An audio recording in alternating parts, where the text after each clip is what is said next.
mutaciones puntuales, que es cuando hay un cambio, bueno, primero de base nitrogenada que me produce o no un cambio en el aminoácido, que las mutaciones puntuales pueden ser silenciosas, o sea, sí haber una mutación, pero finalmente no traducirse en nada. Pueden ser nocivas cuando hay un cambio en la proteína que se produce al final, y pueden ser de terminación prematura cuando el cambio produce un codón de parada. Y hablamos también de que hay otro tipo de mutaciones que son errores en el marco de lectura, que es cuando agregamos o disminuimos bases más bien nucleótidos en un múltiplo que no sea de 3.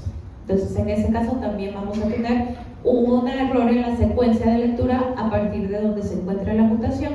Y por último, hablábamos de las mutaciones en triplete, que eran producidas por repeticiones, por el bucle que se forma, repeticiones de proteínas que normalmente sí tienen esos tripletes repetidos, pero cuando se hacen de más. Ok. Y hablamos también de que básicamente la mutación puede pasar en cualquier punto del procesamiento, ya sea en la replicación como tal del DNA o al momento de hacer transcripción del RNA. Y uno de los momentos también que es muy importante es precisamente en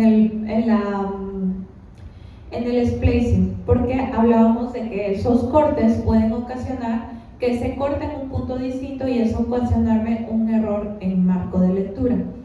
Ahora, es importante tener en cuenta que no necesariamente una enfermedad va a tener una sola mutación específica que la causa.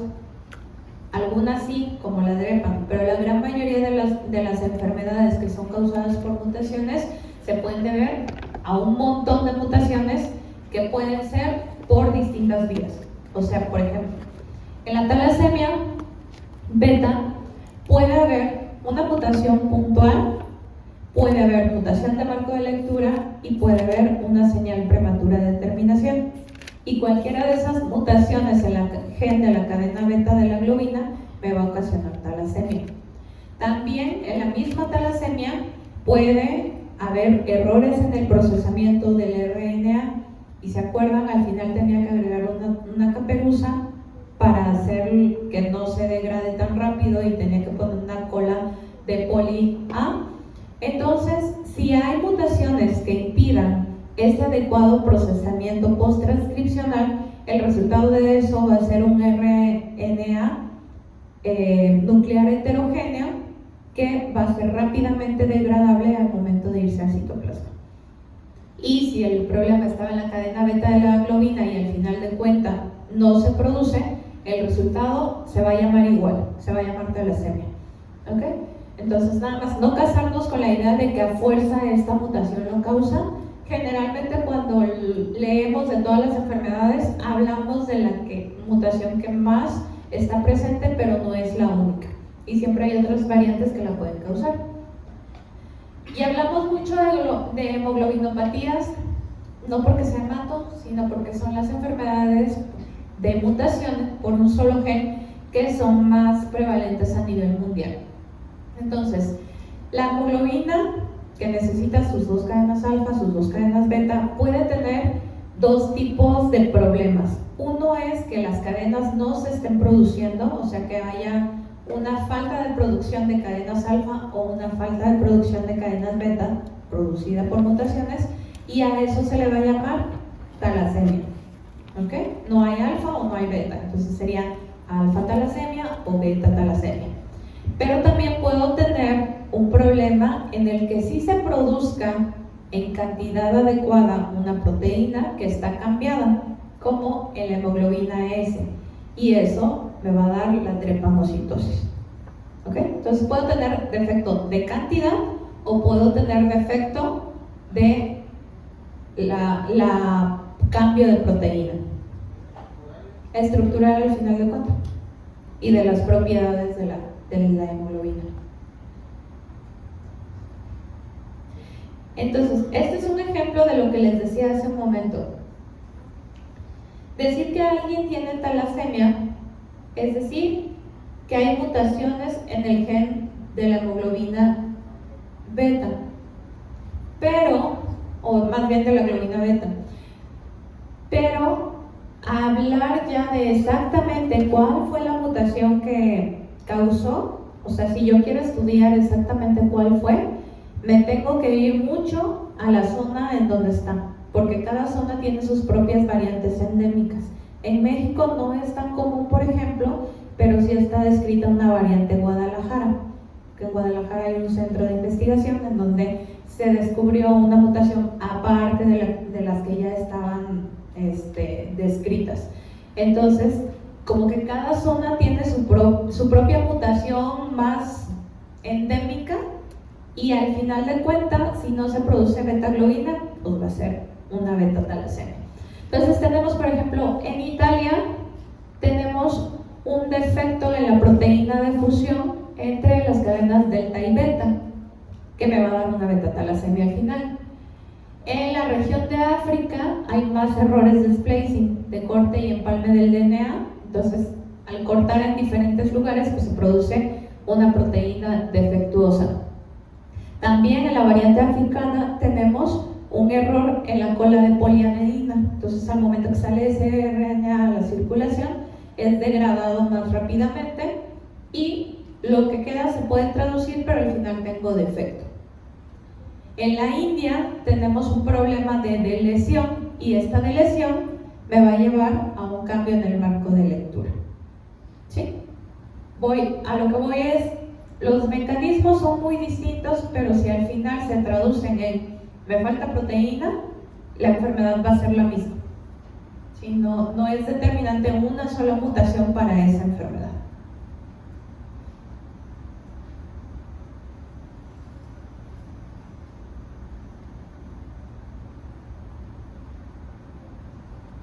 El otro ejemplo de esto, bueno, más bien de alguna de las consecuencias de las mutaciones, que es un poco también el por qué hay más mutaciones ligadas a o hay muchas enfermedades ligadas a cromosoma X, pasa lo siguiente. ¿Se acuerdan cómo, para los que me preguntaron cómo era el cromosoma Y, ya se me olvida si les voy a poner la imagen, es más corto que el cromosoma X? Entonces, ¿qué pasa al momento de la profase 1? ¿Se acuerdan qué pasa en profase 1? De la meiosis. Se encuentran los homólogos para hacer esta variabilidad, para hacer este intercambio de material genético entre los cromosomas. Entonces, ¿qué es lo que pasa cuando tengo un cromosoma X, que es más grande, y se encuentra con un cromosoma Y pequeñito?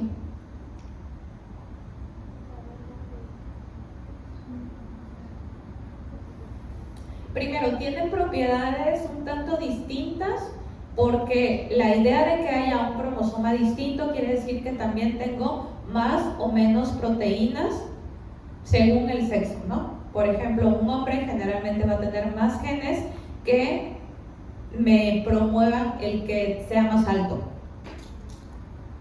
La región SRY, para que se convierta en un varón, la debe de tener el cromosoma Y. O sea, va a haber genes que no va a tener X, que Y sí va a tener.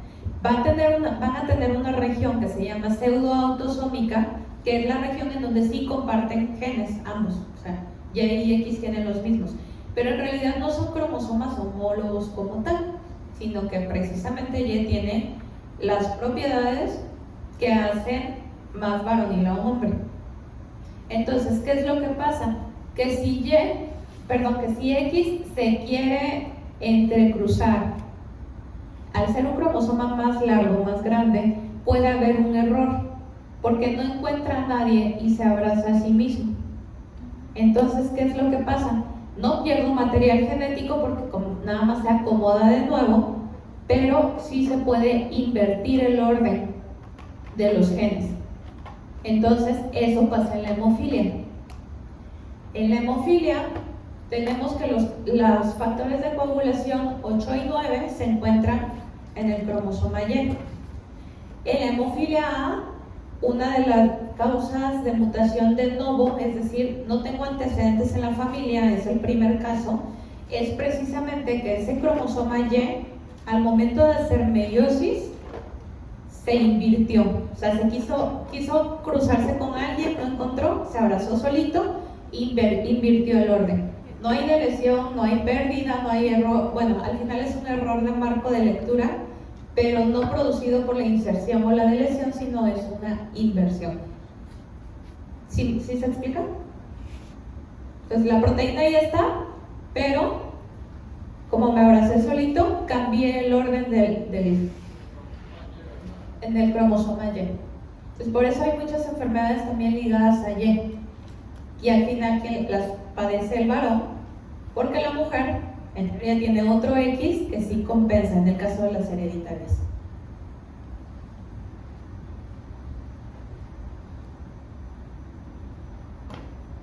¿Hasta ahí vamos bien?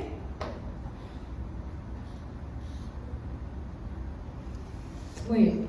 Ahora sí vamos a hablar de mutagénesis. Ya hablamos de las mutaciones que hay y ahora vamos a ver cómo las mutaciones se producen.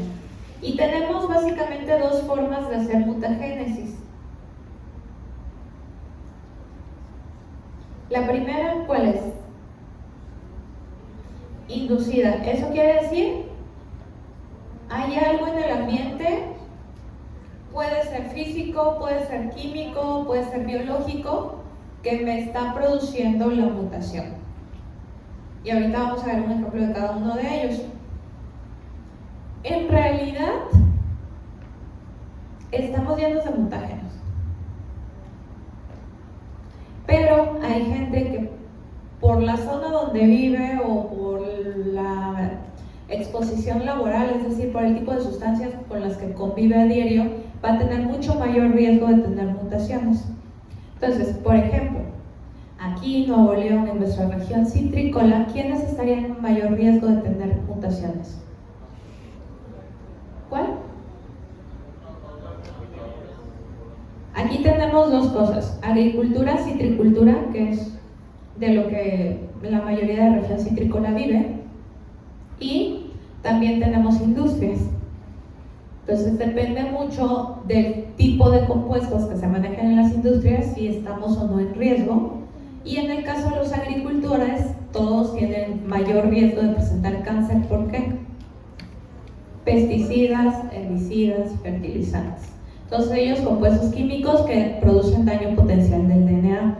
¿Qué otro tipo, ya mencionaron algunos de ustedes, qué otro tipo de profesiones tienen mayor riesgo de presentar mutaciones? ¿Cuál? Sector salud, ¿quiénes específicamente? Los técnicos en radiología. Los radiólogos generalmente no, porque ellos no van y toman el estudio, ellos interpretan el estudio. El que tiene mayor riesgo es el técnico en radiología, que es el encargado de tomar el estudio directamente.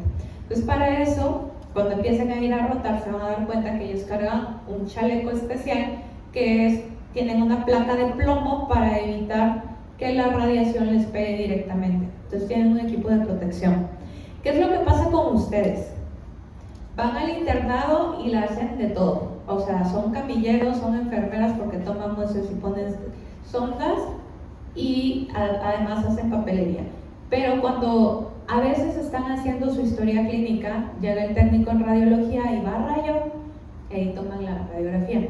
¿Qué tiene que suceder? O sea, ¿qué es lo correcto que suceda en esos casos? Lo más correcto es, me salgo. O sea, me salgo del cuarto, me salgo de donde estén tomando el rayo. Si por alguna razón es que tienes que sostener a la paciente porque tiene X condición y no te puedes salir, entonces ¿qué tienes que hacer? Ponerte la protección. Y, ojo, la protección incluye el chaleco, incluye un collarín. ¿Por qué? Tiroides. Entonces, sí. En el caso de ellos, por ejemplo, aunque dijimos los radiólogos médicos especialistas en radiología pocas veces están directamente expuestos a, todos ellos que trabajan en el área de rayos tienen un contador de radiación. Entonces, por ejemplo, los técnicos radiólogos en los sistemas de salud pública en México tienen 3 periodos vacacionales precisamente para evitar la exposición prolongada a radiación. Y además, tienen este contador que cuando llega a su límite es ya te tienes que salir de vacaciones. O sea, no te tocaba, pero ya te tienes que ir para evitar precisamente este riesgo de radiación acumulada. ¿Ok? Tienen bono también pues sí, por riesgo biológico. Tienen bono especial también. ¿Ok? Entonces, de médicos más radiología. ¿Quiénes más? Así en el día a día de los despachadores de gasolina, el petróleo, productos derivados de benceno, tienen problema. Los petroleros, zonas de allá de Veracruz, Tabasco, todo el Golfo de México, tienen mucho cáncer también.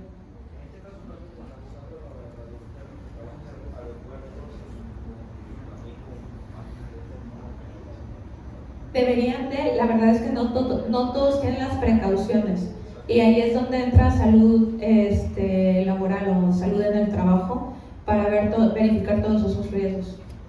Otras de las ocupaciones, por ejemplo, también son los mineros. Depende mucho de que sea lo que está, pero también son zonas en donde hay muchísima contaminación y muchísimo montaje.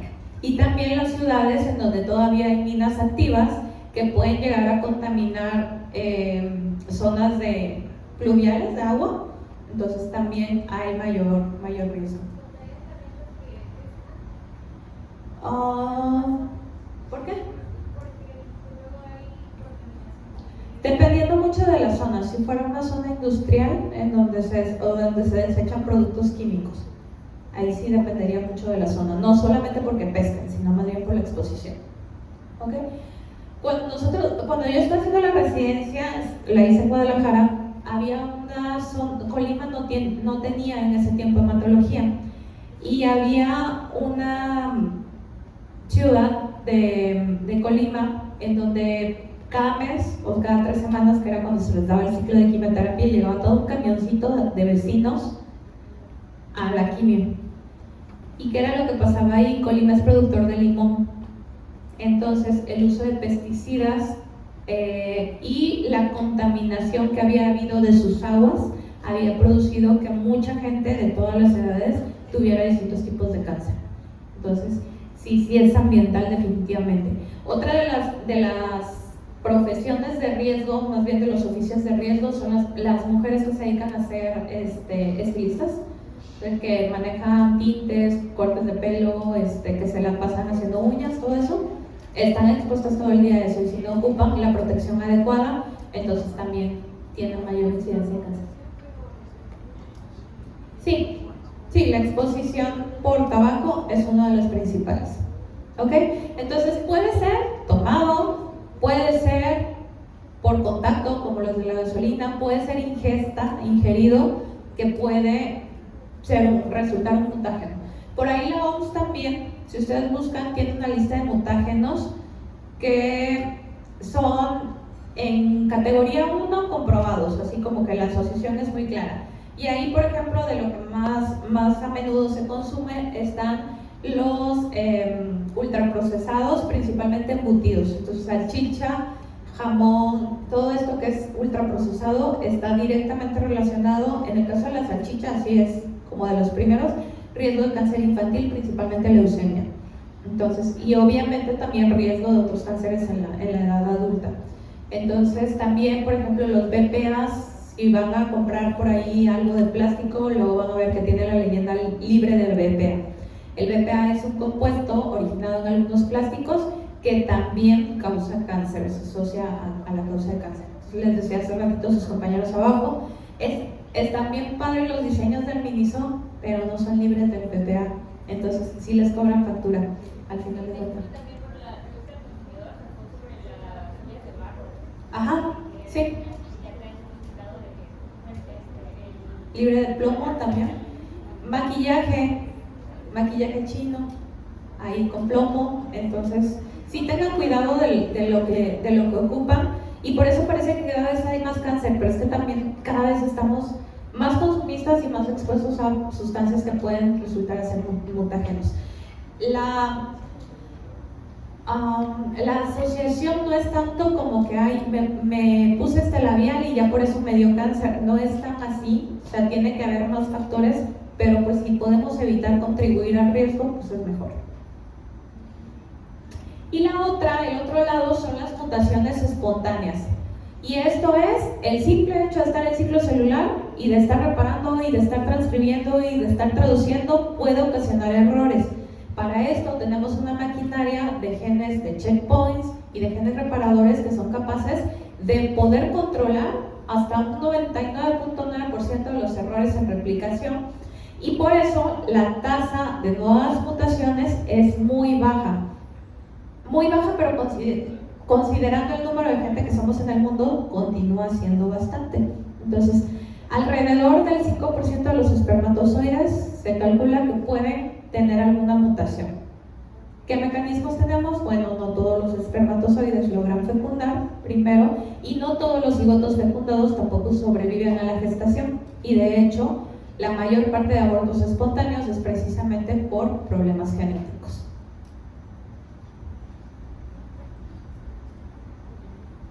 Entonces tenemos tres tipos de mutágenos. Primero tenemos los químicos, luego los físicos y luego los biológicos. Dentro de los químicos tenemos todos esos compuestos que pueden hacer cualquiera de estas cosas. Primero, análogos de base, es decir, compuestos que se parecen mucho a las bases nitrogenadas y entonces pueden sustituir en el DNA a la base a la que se parecen. Entonces, aparentemente están bien, pero no son de ahí y entonces pueden originar sustitución de bases. Luego tenemos modificadores de bases, ¿se acuerdan? Las dos purinas se parecen mucho, las dos pirimidinas se parecen mucho y al agregar nosotros algunos compuestos puede haber un cambio entre ellas dos. Entonces, adenina, por ejemplo, puede cambiar a guanina, citosina puede cambiar a timina uracilo por adición de otros compuestos que me modifiquen la base nitrogenada y al final de eso va a haber errores en el emparejamiento. Y también tenemos un tercer grupo de agentes que son agentes intercalantes, que es productos que van a llegar y que se van a pegar al DNA y que van a producir errores, primero entre las bases de pares de bases y que van a producir que esa cadena se rompa. ¿Ok? Por ejemplo, los alquilantes, por ejemplo, los platinos, tenemos un montón de estas sustancias. Ahora, son sustancias que encontramos en el ambiente, pero son sustancias también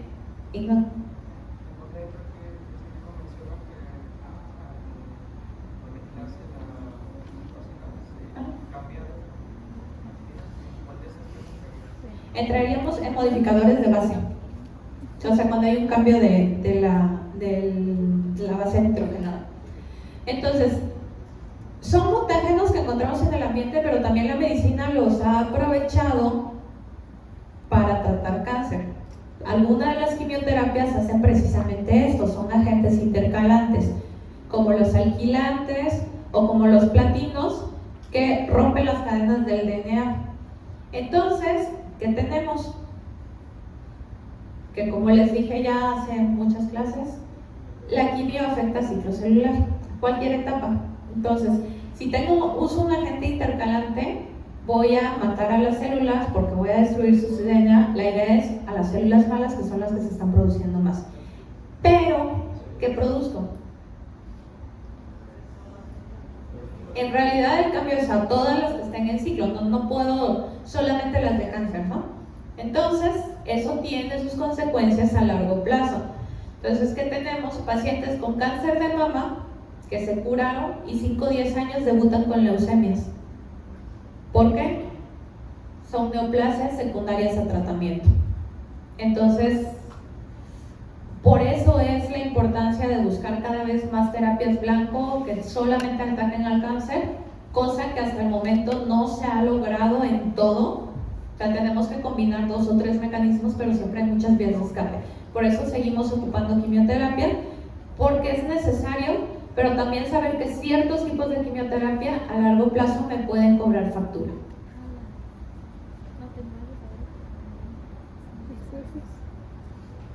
Ok, eso con los químicos. Luego tenemos las radiaciones. Acá tenemos dos tipos. Ionizantes, es decir, que producen radicales libres que pueden, por su velocidad, por su masa eléctrica, pueden desestabilizar mi cadena, producir radicales libres y por eso el daño. O no ionizantes.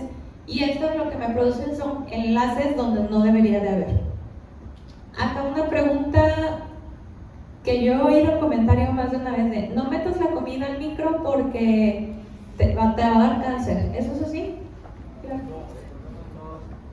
Ajá. El problema es el plástico, el material en donde lo metes, pero las ondas de microondas no se alcanza a ver aquí, pero la tenemos por aquí, muy por debajo, ajá, del espectro que me puede causar cáncer. ¿Y qué me puede causar cáncer? Entonces, ¿qué ondas? Ultravioletas, infrarrojas, rayos X,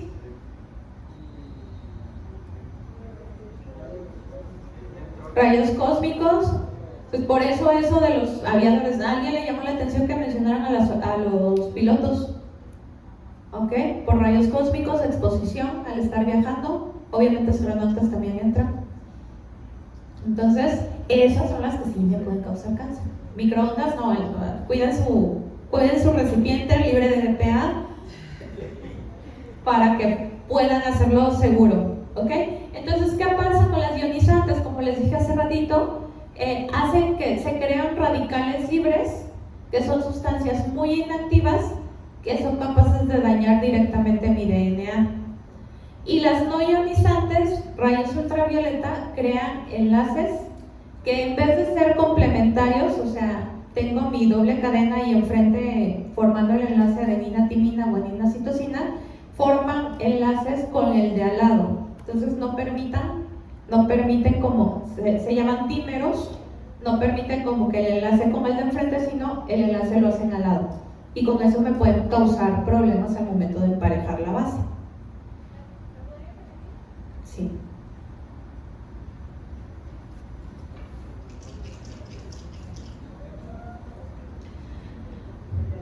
Me quitaron las hojas de aquí.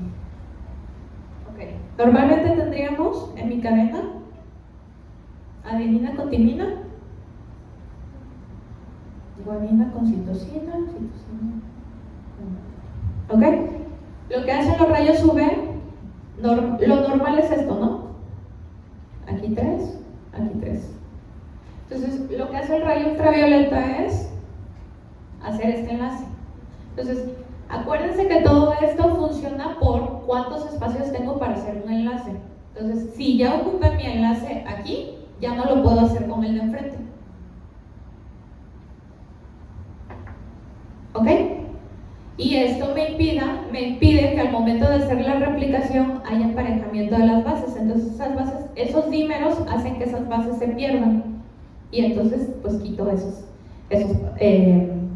espacios. Esto sucede radiación ultravioleta. ¿Quiénes son más susceptibles a padecer este tipo de problemas? Fototipos más claros. Entonces, lecciones de aquí, usen protector solar, más aquí en Montemorelos. Ok, ¿y qué hay de los rayos X? Porque eso sí los usamos. Bueno, hay que saber que cada procedimiento que nosotros mandamos tiene un cierto carga de radiación. Entonces, el menos lesivo sería hacer una radiografía de tórax que tiene muy poquita carga. De aquí nos vamos. Esto nada más es rayos X, no estamos hablando de tomografías, rayos X. El peor, enema, colon por enema, que sirve para ponerle al paciente que sospechamos que está ocluido, le ponemos un medio de contraste y entonces se va a marcar qué es las zonas del estómago en donde haya alguna oclusión. Esto nada más son rayos X. ¿Qué pasa con la tomografía? ¿Qué es una tomografía? ¿Cómo se obtiene una tomografía? Son muchos rayos X, distintos cortes dependiendo de la resolución del tomógrafo, distintos cortes formando una imagen tridimensional. Entonces, esto se va al cielo. ¿Ok? ¿A qué voy con esto? No es que no haga tomografía, si lo necesito se tiene que hacer, pero también tengo que pensar en quiénes sí lo hago y quiénes no lo hago.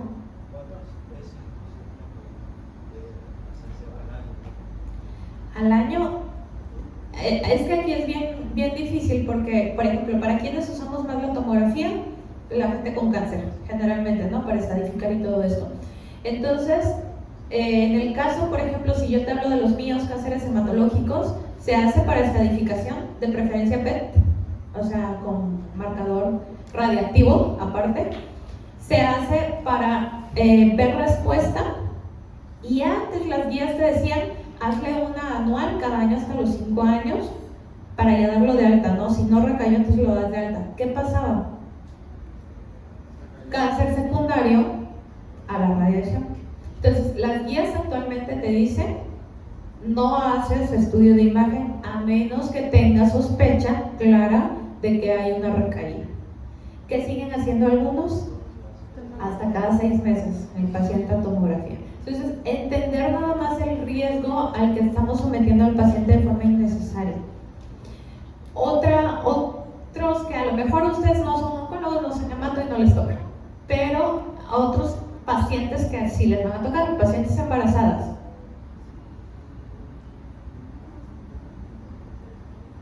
Si puedo hacer otro tipo de estudio, mejor. Paciente embarazada con cáncer, mejor resonancia, que no tiene radiación, ¿ok? Porque el riesgo, a ver, si ya se formó el bebé, ¿no hay riesgo? ¿De qué? Ajá, depende de la semana. Durante las primeras, pues definitivamente sí pudiera haber un error en formación. Y después, sobre todo con tomografías, ¿no? Que es mucho mayor radiación que una radiografía. ¿Cuál es el riesgo? ¿Alguien sabe? ¿Cuál? Mutaciones. Cáncer infantil. O sea, en ese ratito no va a pasar nada, pero tienes una mucho mayor predisposición a tener, y el cáncer más frecuente en la infancia, leucemia. ¿Ok? Entonces nada más pensar a quién sí le pido y si tengo otras opciones para solicitar. ¿Y en bebés?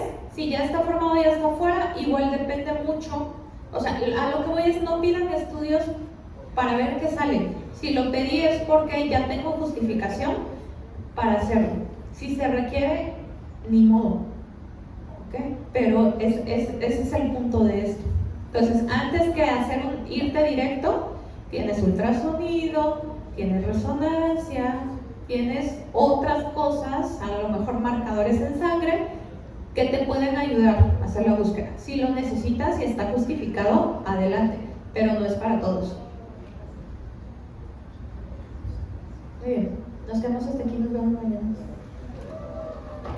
Doctora,